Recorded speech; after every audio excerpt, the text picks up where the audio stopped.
जय श्री कृष्ण। हिंदू धर्म में एकादशी तिथि का अत्यंत विशेष महत्व बताया गया है, क्योंकि यह दिन भगवान विष्णु को समर्पित होता है। वर्ष में 24 एकादशियां आती हैं, जिनमें कार्तिक मास के शुक्ल पक्ष की एकादशी को सबसे पुण्यदायी और शुभ माना गया है। इसे देव उठनी एकादशी, देवोत्थान एकादशी या प्रबोधिनी एकादशी कहा जाता है। इस पवित्र तिथि के साथ ही भगवान विष्णु 4 माह की योग निद्रा से जागते हैं और संसार में पुनः शुभता का आरंभ होता है।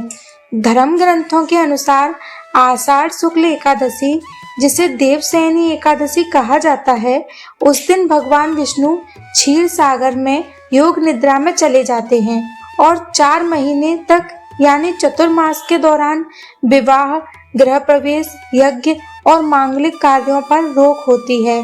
जब कार्तिक शुक्ल एकादशी आती है, तब भगवान विष्णु के जागरण के साथ शुभ कार्यों की पुनः शुरुआत होती है। वर्ष 2025 में देव उठनी एकादशी 1 नवंबर शनिवार के दिन मनाई जाएगी। पांचांग के अनुसार एकादशी तिथि 31 अक्टूबर की रात 8:50 से प्रारंभ होकर 1 नवंबर की शाम 6:45 तक रहेगी। इसीलिए व्रत और पूजा का शुभ मुहूर्त 1 नवंबर को रहेगा। धार्मिक मान्यता है कि इस दिन भगवान विष्णु के जागरण के साथ ही संपूर्ण ब्रह्मांड में सकारात्मक ऊर्जा का संचार होता है और यह दिन पुनर्जागरण का प्रतीक माना जाता है। इस अवसर पर भक्त प्रातःकाल स्नान कर व्रत का संकल्प लेते हैं, घर को शुद्ध करके भगवान विष्णु की पूजा करते हैं और भगवान की प्रतिमा या चित्र को स्थापित करके उन्हें पंचामृत स्नान कराया जाता है। फिर तुलसी दल, चंदन, दीप, धूप और पुष्पों से पूजन किया जाता है। पूजा के समय शंख बजाकर भगवान को जगाया जाता है और मंत्र पढ़ा जाता है। उठो देव, देव केंद्र विश्वकर्मा, जगतपते त्वयं हि विष्णु प्रसूक्ति बंधुत्व जगतपते। इस मन से भगवान विष्णु को जगाने की परंपरा है। इस दिन विशेष रूप से तुलसी विवाह का आयोजन किया जाता है, क्योंकि शास्त्रों के अनुसार इसी दिन भगवान विष्णु शालिग्राम के रूप में तुलसी माता से विवाह करते हैं। कहा जाता है कि एक बार तुलसी देवी ने भगवान विष्णु से विवाह की इच्छा प्रकट की थी। तब भगवान ने उन्हें वरदान दिया था कि कार्तिक शुक्ल एकादशी के दिन मैं तुमसे विवाह करूंगा। तभी से इस दिन घरों में तुलसी और शालिग्राम का विवाह विधिवत किया जाता है। तुलसी के पौधे को सुहागन के रूप में सजाया जाता है और मंडप में दीप जलाए जाते हैं और वैवाहिक गीतों के साथ तुलसी विवाह संपन्न होता है। इस पूजा से वैवाहिक जीवन में सुख, सौभाग्य और समृद्धि आती है।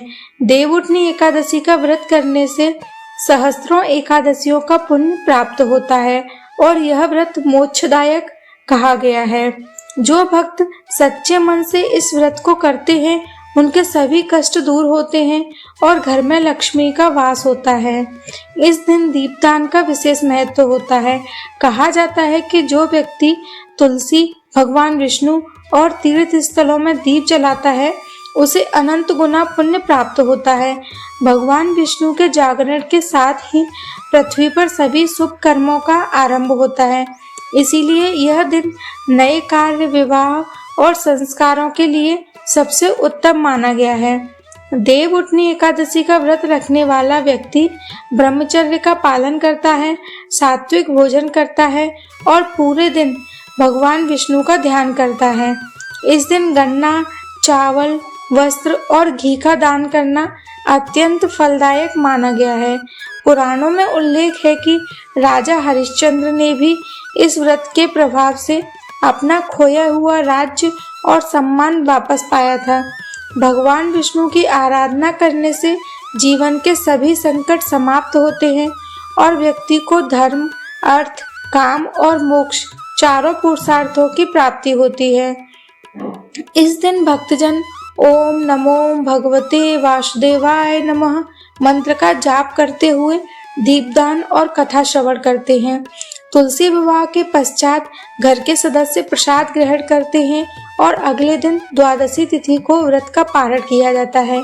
इस दिन दान करने और ब्राह्मणों को भोजन कराने से भगवान विष्णु अत्यंत प्रसन्न होते हैं और ज्योतिषीय दृष्टि से भी यह दिन अत्यंत शुभ फलदायी होता है, क्योंकि विष्णु भगवान के जागरण से ग्रहों में शुभता आती है और जीवन में सकारात्मक परिवर्तन होता है। यह व्रत हमें यह सिखाता है कि जैसे भगवान विष्णु योग निद्रा से जागते हैं, वैसे ही हमें भी अपने भीतर के अंधकार और नकारात्मकता से जागकर सत्य, भक्ति और कर्म के मार्ग पर चलना चाहिए। देवउठनी एकादशी का व्रत केवल धार्मिक कर्म नहीं, बल्कि आत्म जागरण का प्रतीक है। यह हमें सिखाता है कि हर अंधकार के बाद उजाला आता है और हर ठहराव के बाद नई शुरुआत संभव है। इसीलिए इस दिन भगवान विष्णु और माता लक्ष्मी की आराधना करें, तुलसी विवाह का आयोजन करें और जीवन में शुभता, समृद्धि और प्रेम की कामना करें। कर्मा कुटीर चैनल की ओर से आप सभी को देवउठनी एकादशी की हार्दिक शुभकामनाएं। भगवान विष्णु और माता लक्ष्मी की कृपा आपके जीवन में सदैव सुख, शांति और धन की वर्षा होती रहे। जय श्री हरि, जय तुलसी माता।